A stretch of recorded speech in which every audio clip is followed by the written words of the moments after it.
പുതിയൊരു വീഡിയോയിലേക്ക് സ്വാഗതം. ഇന്ന് നമുക്ക് നല്ലൊരു പൈനാപ്പിൾ കറി വെച്ചാലോ?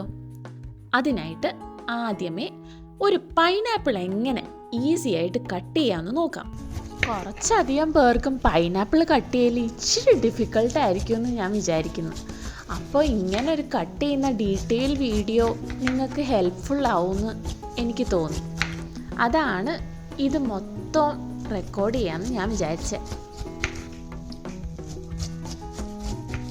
എൻ്റെ വീട്ടിലെ ഏറ്റവും നന്നായിട്ട് പൈനാപ്പിൾ കട്ട് ചെയ്യണത് അമ്മയാണേ.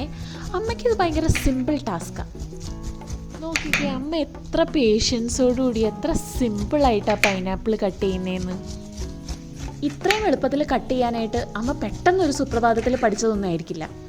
ഒരുപാട് വർഷത്തെ എക്സ്പീരിയൻസ് ആയിരിക്കും ഇപ്പം അമ്മയ്ക്കിത് കുറച്ച് മിനിറ്റുകൾ കൊണ്ട് തന്നെ ഈസി ആയിട്ട് ചെയ്യാൻ പറ്റുന്നതല്ലേ. ഞാനും പൈനാപ്പിളൊക്കെ കട്ട് ചെയ്യും, പക്ഷെ ഇത്രയും പെർഫെക്ഷനിൽ വരില്ല. ഒരു ദിവസം ഇതുപോലെ പെർഫെക്ഷനിൽ എനിക്കും കട്ട് ചെയ്യാൻ പറ്റും. അതിപ്പോൾ പൈനാപ്പിൾ കട്ട് ചെയ്യുന്ന കാര്യം മാത്രമല്ല, എന്ത് കാര്യമാണെങ്കിലും ഈ ഒരു ജേർണി സെയിം ആണ്.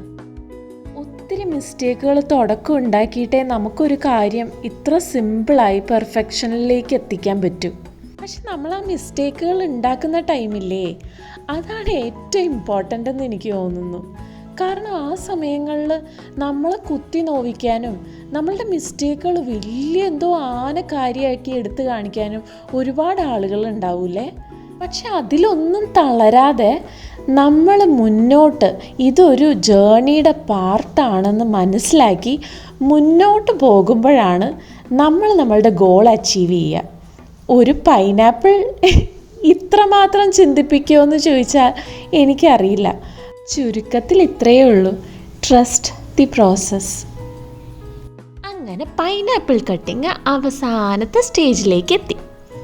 ഇനി ഇതിൻ്റെ മുള്ളൊക്കെ ഇങ്ങനെ കട്ട് ചെയ്ത് നമുക്ക് എടുക്കണം. നല്ലോണം പഴുത്ത് നല്ല മധുരമുള്ള പൈനാപ്പിളാണ് ഇത്.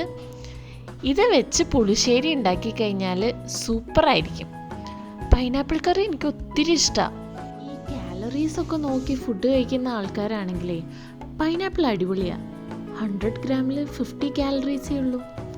അതുകൂടാതെ തന്നെ വൈറ്റമിൻ സിയും ഒരുപാട് ആൻറ്റി ഓക്സിഡൻസും ഒക്കെ ഉള്ള നല്ല ഗുണമുള്ള ഒരു ഫ്രൂട്ട് തന്നെയാണ് പൈനാപ്പിൾ.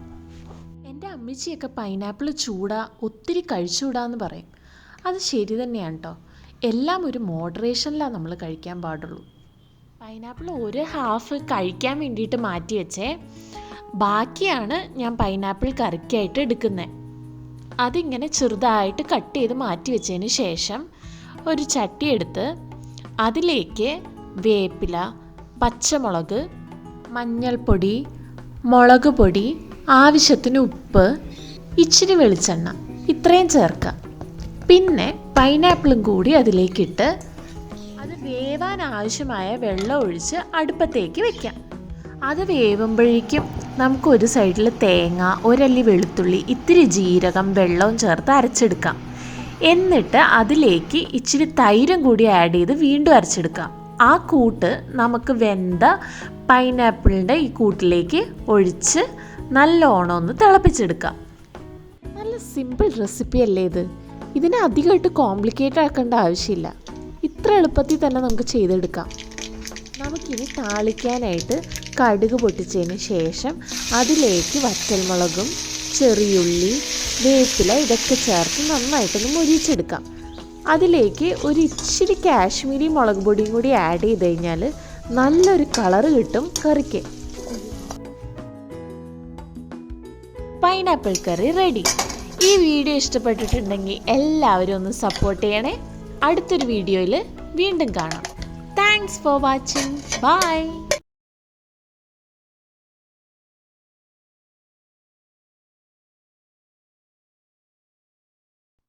Bye.